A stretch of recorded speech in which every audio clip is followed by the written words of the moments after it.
여러분 혹시 마시멜로우 실험이라고 하는 거 혹시 아세요?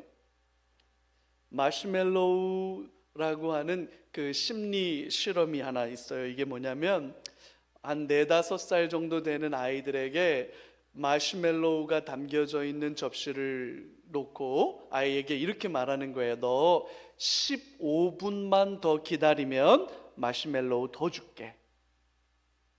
이렇게 말하는 거예요. 그러면 이제 그렇게 말하고 엄마가 이제 방에서 나가는 거죠. 그러면 아이들이 15분만 더 참으면 더 많은 마시멜로우를 먹을 수 있어. 이런 기대감을 가지고 참아 봅니다. 근데 참아 보는데 눈앞에 마시멜로우는 있고 침은 고이기 시작하고 먹지도 않았는데 이미 마시멜로우 맛이 입에서 나는 것 같기도 하고 정신이 혼미해져 가기 시작하죠.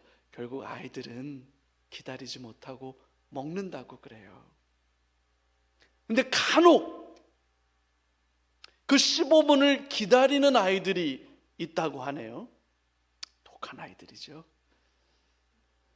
근데 나중에 추적 관찰을 해보니까 그 몇 개의 마시멜로우를 더 먹을 수 있을 거라는 기대감을 가지고 15분을 참고 기다렸던 아이들이 그렇지 않은 아이들에 비해서 미국 대학 수학능력 시험이라고 하죠. SAT 점수가 더 높더라는 겁니다.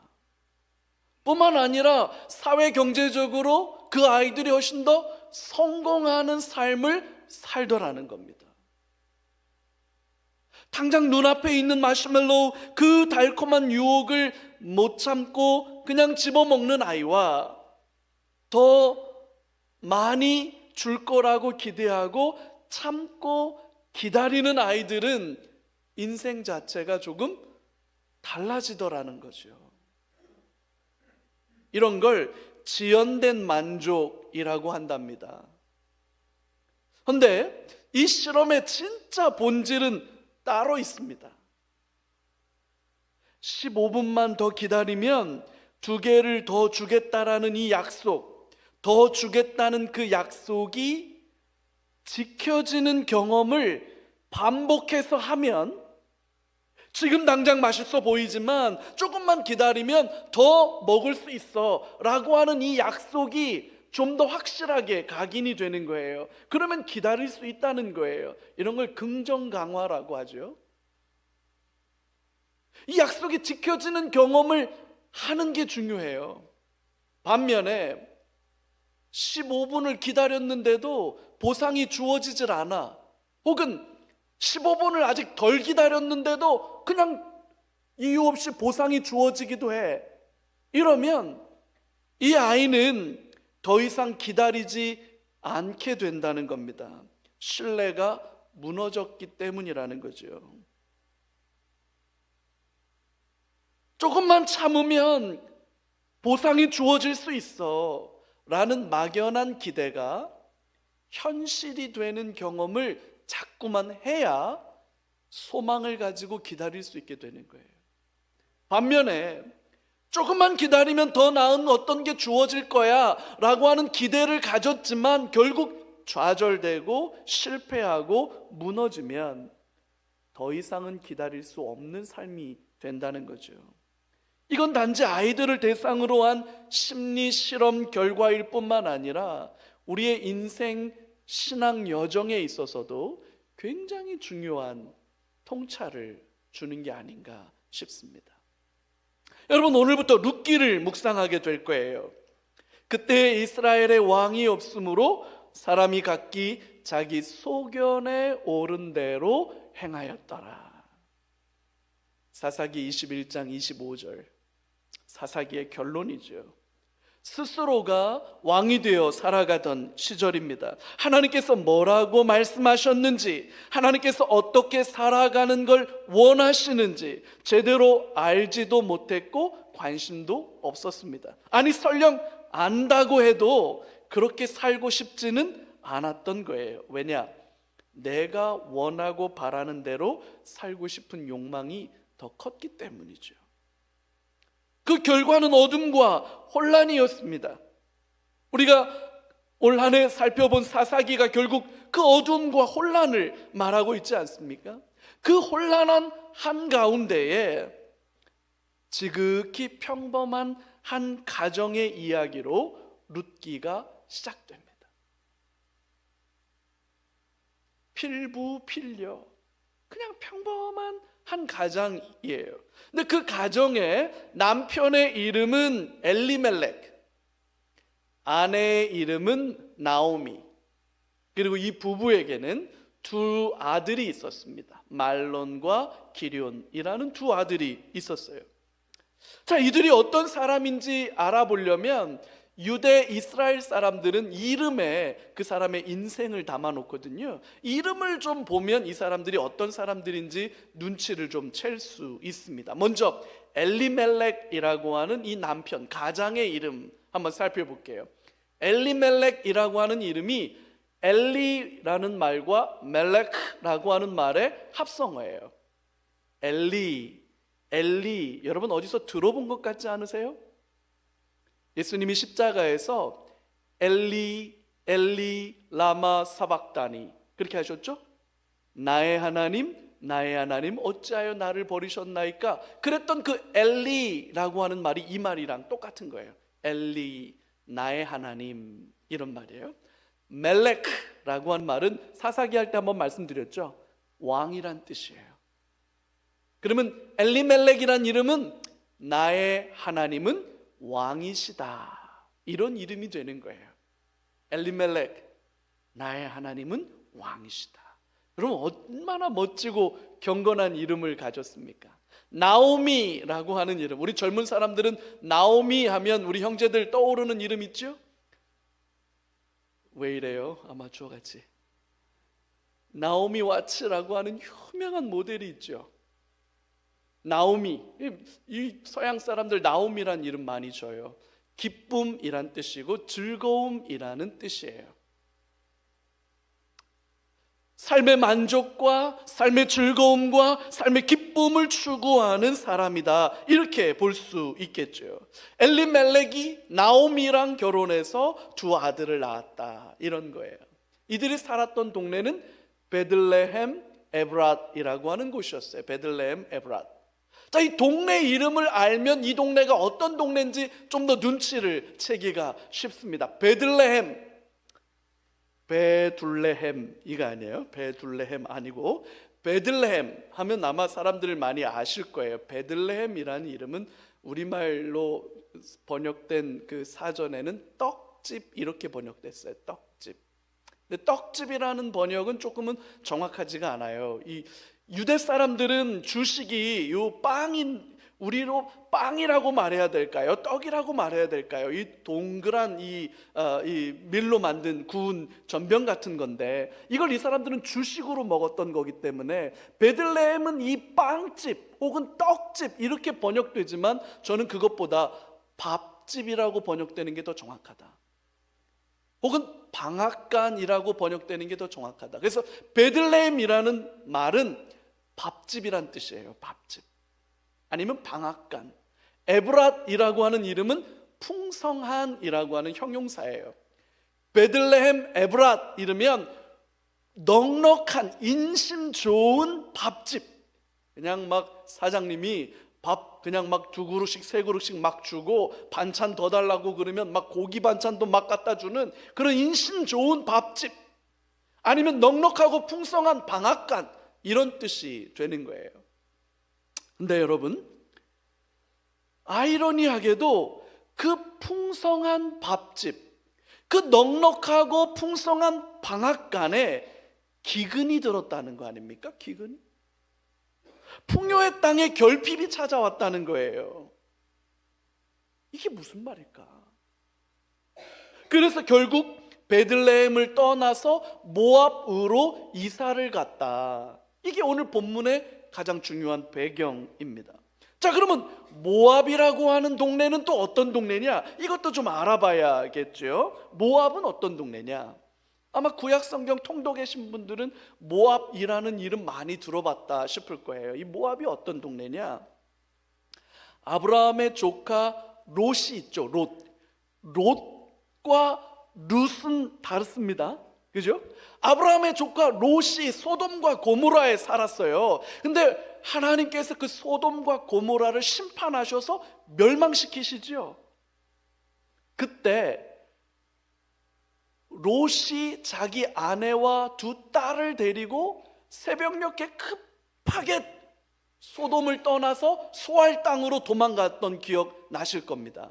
그때 아내는 미련을 못 두고 뒤돌아보다가 소금기둥 됐고, 딸들이 결혼할 사윗감들이 있었는데 이 사윗감들은 코드숨 팡팡 치다가 도망 나오지 않았고, 그래서 롯과 두 딸만 도망갔어요. 간신히 피했어요. 근데 이 롯의 두 딸들이 우리가 이렇게 끝나면 안 되니까 우리 아버지에게 술을 잔뜩 먹인 다음에 아버지를 통해서 아이를 갖자, 이렇게 결단하고 첫째 딸이 먼저 아이를 갖고 둘째 딸이 아이를 가졌죠. 롯의 큰 딸이 아버지 롯을 통해서 낳은 아이의 이름이 뭘까요? 맥락상 뭐여야겠습니까? 그게 모압이에요.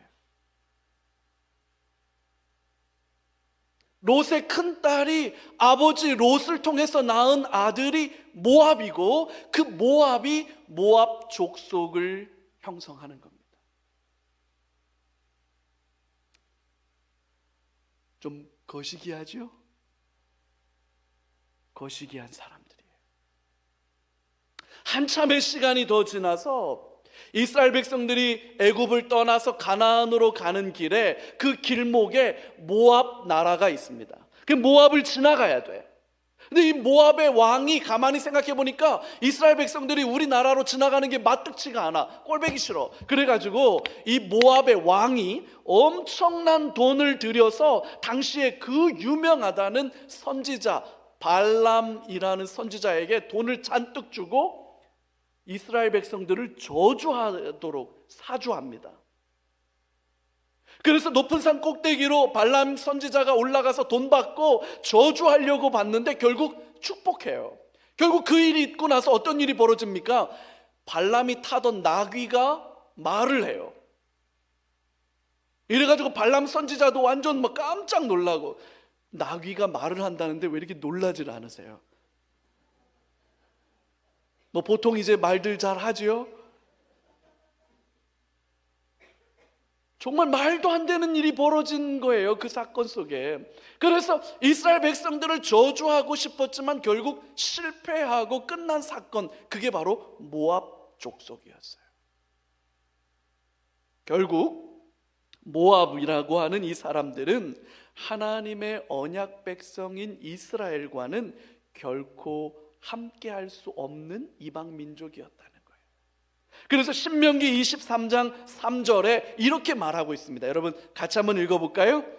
암몬 사람과 모압 사람은 여호와의 총회에 들어오지 못하리니 그들에게 속한 자는 10대뿐 아니라 영원히 여호와의 총회에 들어오지 못하리라.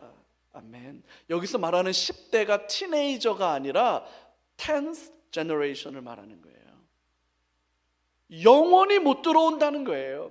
여호와의 총회라고 하는 이 말이 히브리어로 카할이라고 하는 단어인데, 이 단어가 신약 성경인 언어인 헬라어로 번역되면 에클레시아라고 번역되고, 이 에클레시아라는 말이 오늘 우리의 말로 번역되면 교회라고 번역되는 단어예요. 절대로 하나님의 교회에 들어올 수 없다, 이렇게 했던 사람들이에요. 생존을 위해서 모압으로 내려갔지만, 그래서 당장의 생존은 가능해 보였을지 모르지만 그곳은 하나님이 허락하신 땅이 아니라는 거예요. 자, 그럼 우리가 이런 질문을 해보게 될 수밖에 없잖아요. 베들레헴 에브랏, 풍성하고 넉넉한 밥집, 방앗간이라고 말해지는 그 넉넉한 동네에 기근이 임했다는 거예요. 자, 기근이 임해서 더 이상 살 수 없게 됐다는 거예요. 자, 그럼 어쩌란 말이냐는 거예요. 어떻게 하면 좋을까요? 모압으로 이주하는 건 어쩔 수 없는 일 아니냐? 생존을 위해서 어쩔 수 없는 일 아니냐? 아니면 뭐 믿음 지킨다고 거기서 굶어 죽으라는 말이냐? 굶어 죽어야 되는 거냐 거기서? 이런 생각이 들 수 있겠죠? 여러분, 결국 우리의 믿음이 흔들리는 순간이 있다는 거예요. 믿음대로 살아보려고 애쓰고 노력하지만 그렇게 되지 않는, 아니 그렇게 되는 것이 너무나도 힘겹고 어려운, 너무나 큰 대가를 지불해야 될 것 같은 그런 순간들이 우리 있다는 거예요. 믿음이 흔들리는 순간들이 있죠. 약속의 땅 가나안에 기근이 들었다는 것 자체가 당혹스러운 일이에요. 넉넉하고 풍성한 방앗간, 그 방앗간에 기근이 들었다는 거, 여러분 이거 굉장히 이례적인 일이라고 봐야 하죠. 성경에서 기근이라고 하는 것은 단순히 자연재해만을 의미하지는 않습니다. 이제 막 가나안 땅에 들어와서 정착한 이스라엘 백성들이기 때문에 불과 얼마 전에 신명기가 있었다고 봐야 돼요. 그래서 신명기가 우리보다 훨씬 더 가깝게 이해되고 알고 있었다고 봐야 되거든요. 그 신명기 28장 15절에서 19절이 이렇게 말하고 있습니다. 내가 만일 내 하나님 여호와의 말씀을 순종하지 아니하여 내가 오늘 네게 명령하는 그 모든 명령과 규례를 지켜 행하지 아니하면 이 모든 저주가 내게 임하며 내게 이를 것이니 내가 성읍에서도 저주를 받으며 들에서도 저주를 받을 것이요 또 내 광주리와 떡반죽 그릇이 저주를 받을 것이요 내 몸의 소생과 내 토지의 소산과 내 소와 양의 새끼가 저주를 받을 것이며 내가 들어와도 저주를 받고 나가도 저주를 받으리라. 야, 여러분 무서운 말씀이죠? 네, 여러분 이 저주의 말씀 바로 직전에 무슨 말씀이 있느냐? 축복의 말씀이 나옵니다. 하나님의 말씀을 듣고 하나님을 신뢰하고 하나님의 언약 백성으로서의 정체성을 지킨다면 하나님이 복을 주실 건데, 너가 들어와도 복을 받고 나가도 복을 받고 네 자녀도 복을 받고 너의 가축도 복을 받고 내 성읍이 복을 받고 온통 하나님의 복이 임할 거다라고 하는 약속이 먼저 주어지고, 만약 그렇지 않으면 나가도 저주를 받고 들어와도 저주를 받으리라고 지금 이 말씀이 있는 거예요. 어쩌면 약속의 땅 가나안에, 심지어 베들레헴 에브라스에 기근이 임했다는 건 그 자체만으로도 하나님이 이스라엘 백성들에게 질문하고 계시는지도 몰라요. 너가 진짜로 의지하는 게 뭐냐? 너 진짜로 의지하고 사는 게 뭐냐? 생존을 위한 떡이냐? 아니면 여호와 하나님을 향한 온전한 믿음이냐? 하나님이 이걸 질문하고 계시는 거예요. 베들레헴을 삼킨 기근은 생존을 위해서 도망쳐 피해야만 하는 긴급한 위협이 아니라 도리어 스스로의 삶을 돌아보고 점검해 보아야 할 신앙의 경고등일지도 모른다는 거예요. 인생은 해석이에요. 여러분, 인생은 해석입니다. 사실, 팩트라고 하죠. 이 사실, 팩트는 누구나 다 동일하게 경험하는 겁니다. 그걸 어떻게 해석하느냐, 그게 관건이죠. 가나안 땅에 닥친 기근을 어떻게 해석하고 어떻게 반응할 건가, 여기에 진짜 우리 신앙의 민낯이 확인될 수 있는 거예요.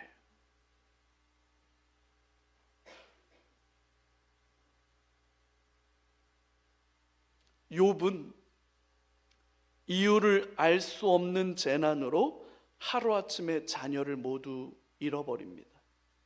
생태 같은 자녀 10명이 한순간 재난에 모두 다 죽어버려요. 자녀를 다 잃어버립니다.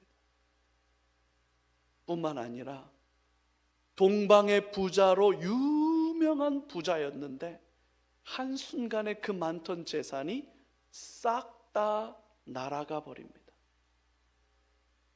설상가상으로 몸에 질병이 생겨버립니다. 이 고통스러운 현실 앞에 욥이 어떻게 반응하느냐? 욥기 1장 20절과 21절이에요. 같이 한번 읽어볼까요? 욥이 일어나 겉옷을 찢고 머리털을 밀고 땅에 엎드려 예배하며 이르되 내가 모태에서 알몸으로 나왔사온즉 또한 알몸이 그리로 돌아가올지라. 주신 이도 여호와시요 거두신 이도 여호와시오니 여호와의 이름이 찬송을 받으실지니이다 하고, 옷을 찢고 머리털을 다 쥐어뜯어서 뽑아버린 거예요. 여러분, 욥이 괴롭지 않은 게 아니에요. 아프지 않은 게 아니에요. 너무나도 절망스럽고 고통스러워서 옷을 찢어버리고 머리를 다 뽑아버렸어요. 그만큼 아프고 힘든 거예요. 제 위에 앉아서 하나님을 바라봅니다. 놀라운 건 그 하나님을 경배해요. 알몸으로 나왔는데 알몸으로 돌아가는 게 맞죠. 주신 분도 하나님이신데 가져가시는 분도 하나님이시죠. 근데 욥은 너무 괴로운 거예요. 도대체 왜 이런 재난이 생기는 겁니까? 도대체 왜 이런 고난을 내가 감당해야 되는 겁니까? 이유를 알 수가 없어서 여기 이렇게 말하고 난 뒤에 욥기 40장이 될 때까지 내내 하나님 앞에 그거 원망하고 묻고 있는 거예요. 하나님, 뭡니까 도대체 이게?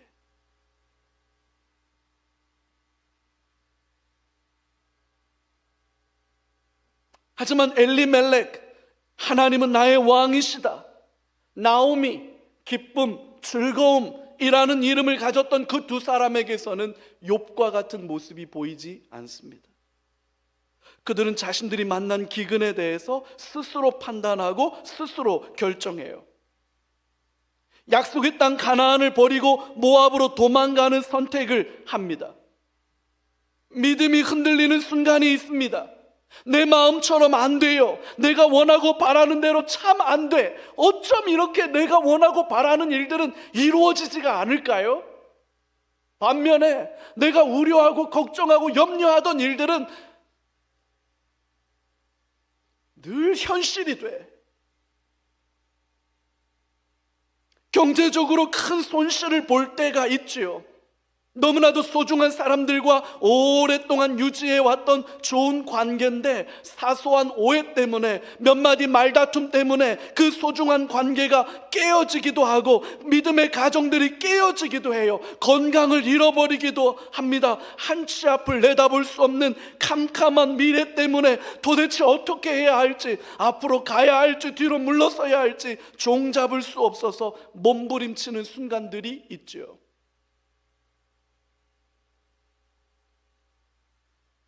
그럼에도 우리는 여전히 나의 하나님은 왕이십니다 라는 이름은 가지고 있어요. 여전히 기쁨과 즐거움이라는 이름을 가지고는 있습니다. 하지만 우리의 실제적인 선택은 어떻습니까? 지금 이런 상황은 신앙보다, 막연한 믿음보다 생존이 필요한 순간 아닌가? 목사님, 먹고는 살아야 되잖아요. 여러분, 사는 게 그렇게 만만하지 않아요, 목사님.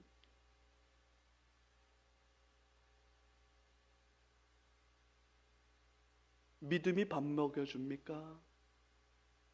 신앙이 밥 먹여줘요? 우리 그렇게 생각하는 순간들이 있어요. 믿음이 흔들리는 순간들이죠.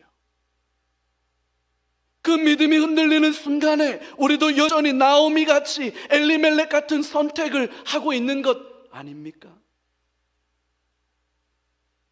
바쁘고 분주하고 피곤하다는 핑계로 기도 시간 줄이고 묵상하는 시간 줄입니다. 여러분, 기도 시간 줄인다고, 묵상하는 시간 줄인다고 그 줄어든 만큼 우리의 삶이 여유로워집니까? 그런데도 우리는 바쁘고 피곤하고 분주하면 제일 먼저 뭐 줄입니까? 기도 시간. 일단 새벽 예배부터 접고, 그 다음에는 금요 기도에 접고, 그 다음에는 수요 예배도 접고, 그 다음에 주일도 봐서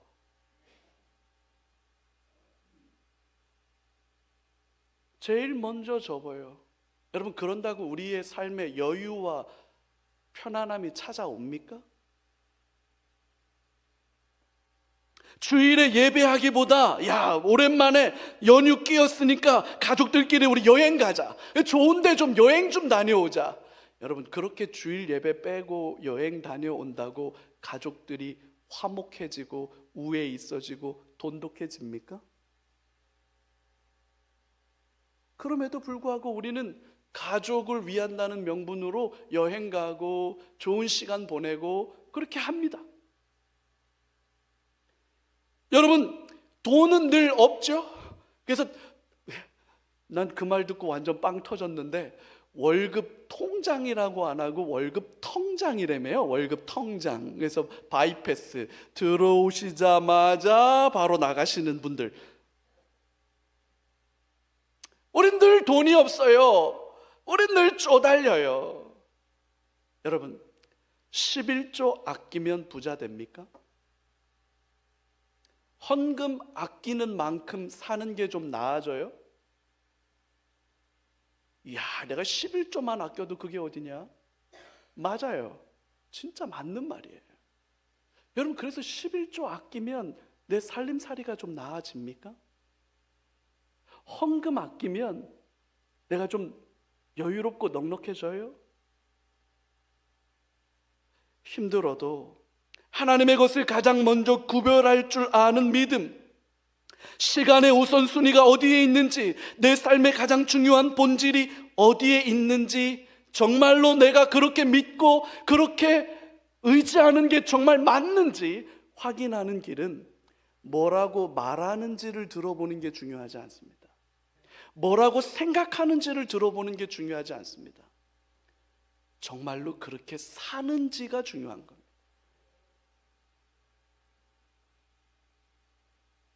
신앙의 연수가 아니고 직분이 아니고 진실한 순종이에요. 그죠? Just do it. 여러분, 그게 진짜 믿음 아닙니까? 하나님은 때때로 우리의 믿음을 흔들어 보세요. 흔들리는 순간들이 있어요. 갈등할 수밖에 없는 상황들이 있어요. 고민하지 않을 수 없는 상황들이 있어요. 이렇게 하자니 생존이 위협을 받는 것 같고, 저렇게 하자니 신앙을 타협하는 것 같은 그 순간에, 그 갈림길에 설 때가 있어요. 하나님이 저와 여러분들의 믿음을 흔들어 보시는 순간들이에요.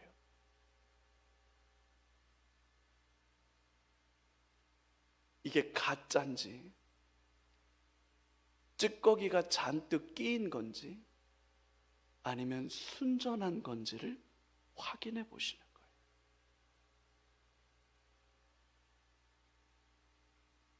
결국 합리적으로 보이지만 믿음의 선택이 아닌 것들이 우리를 주도하기 시작합니다.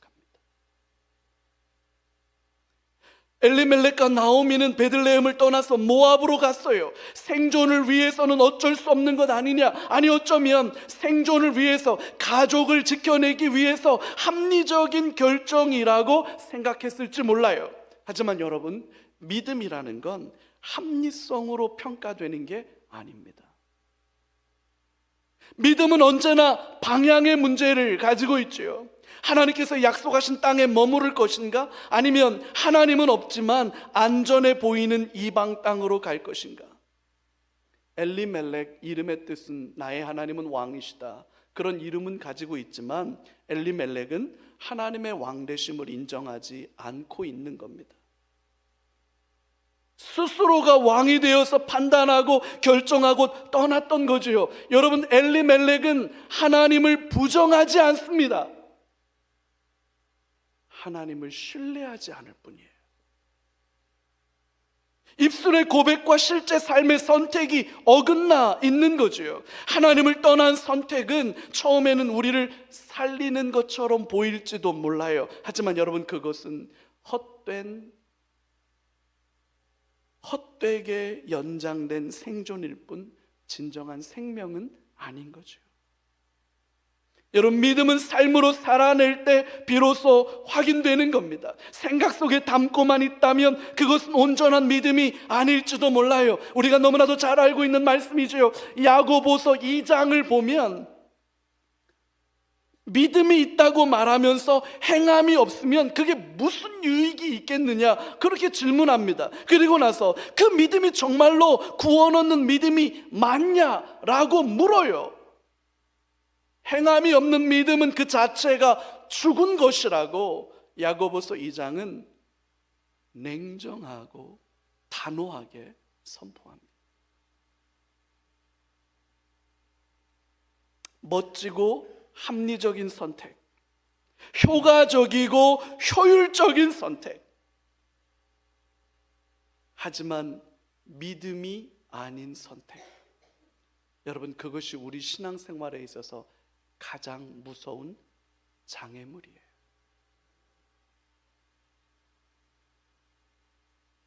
매우 합리적이고 매우 현실적이고 매우 타당한 것 같은 그 선택이 우리 신앙의 가장 큰 적이 될 수 있습니다.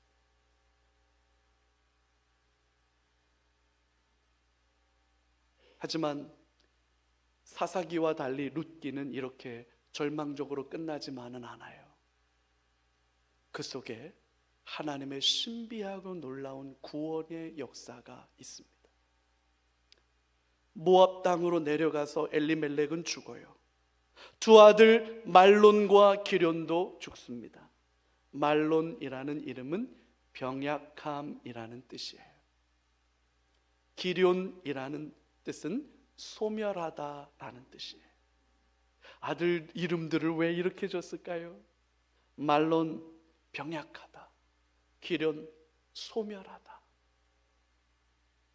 성경은 그들의 죽음에 대해서 직접적으로 설명하지는 않습니다. 그러나 침묵 속에서 분명한 메시지를 우리에게 전하고 있어요. 하나님 없는 선택, 하나님을 떠난 선택, 하나님을 왕으로 인정하지 않는 결정들은 결국 텅 빈 결말로 끝맺을 수밖에 없다는 거예요. 오늘 본문 5절의 말씀인데요, 여러분 본문 5절을 같이 한번 읽어볼까요? 말론과 기련 두 사람이 다 죽고 그 여인은 두 아들과 남편의 뒤에 남았더라. 두 아들도 죽고 남편도 죽고 그 여인은 그 뒤에 남았더라. 시의 언어처럼 홀로 남겨진 나오미의 처량한 신세를 표현하고 있습니다. 생존을 위해 약속의 땅을 떠나 모압으로 왔는데, 그 모압에서는 살 수 있을 것 같아서 왔는데 그곳에서 인생의 나락 맨 밑바닥으로 떨어지고 만 거예요. 네, 여러분, 룻기는 이렇게 끝나지만은 않습니다. 오늘 본문에 하나님이 명시적으로 등장하지는 않아요. 아무런 말씀도 않으시고 그들의 그릇된 선택에 개입하지도 않는 것처럼 보입니다. 그러나 여러분, 성경 전체적인 관점에서 보면 이것은 하나님의 부재가 아니라 하나님의 준비입니다. 이 실패한 가정, 이 텅 비어버린 한 여인을 구원하기 위해서 하나님은 룻을 준비하고 계셨고, 보아스를 준비하고 계셨고, 다윗 왕을 준비하고 계셨던 거죠. 그리고 마침내 이 베들레헴에서 다윗의 자손으로 오신 예수 그리스도를 보내셔서 온 세상을 구원하기 위한 하나님의 구원 계획이 이미 시작되었던 거예요. 여러분, 이것이 바로 성탄의 본질입니다. 하나님은 인간의 실패 위에, 인간이 무너지고 좌절하고 낭망해서 인생의 바닥이라고밖에 말할 수 없는 그 깊은 절망 속에 이르렀을 때 비로소 하나님의 구원을 보여주십니다. 은혜라고밖에 설명할 수 없는 신비한 역사죠. 어제나 오늘이나 내일도 여전히 하나님은 저와 여러분의 왕이신 줄로 믿습니다. 그분은 저와 여러분이 실패하고 텅 비고 망가진 자리로 찾아와 주신다는 거죠. 여러분, 15분을 더 기다리시겠습니까? 아니면 지금 당장 눈앞에 있는 마시멜로우를 그냥 드시겠습니까?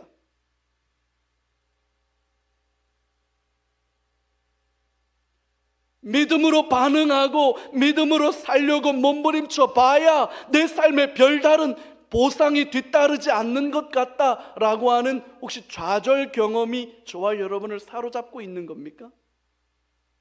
내 마음대로, 내 마음 가는 대로 결단하고 판단해도 별 문제 없더라 라고 하는 이 절망감이, 이 무너진 신뢰가 저와 여러분들을 사로잡고 있는 겁니까? 여러분, 그렇지 않습니다. 베들레헴은 여전히 하나님의 땅입니다. 풍성한 방앗간, 그 넉넉한 밥집은 다시 회복될 겁니다. 사람은 떠났을지 몰라도 하나님은 그 땅을 떠나시지 않았기 때문이죠. 하나님은 여전히 그 베들레헴에서, 그 베들레헴 에브랏에서, 여러분, 다윗이 딱 이 동네 베들레헴 에브랏에서 태어납니다.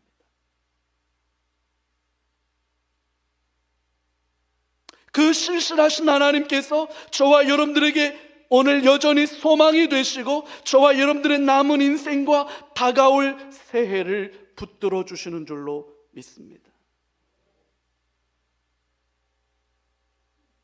모든 게 다 망가진 것 같고 내 인생은 바닥인 것 같고 이 밑바닥에서 믿음을 지킨다는 게 도대체 무슨 의미가 있을까? 의심과 회의가 찾아오고 하나님을 믿는다고 달라지는 게 진짜 맞나? 하는 부정적 경험들이 내 삶을 지배하고 있을 때라도 하나님께 자신의 삶에 소망을 두는 자는 하나님의 회복과 치유를 경험하게 되는 줄로 믿습니다.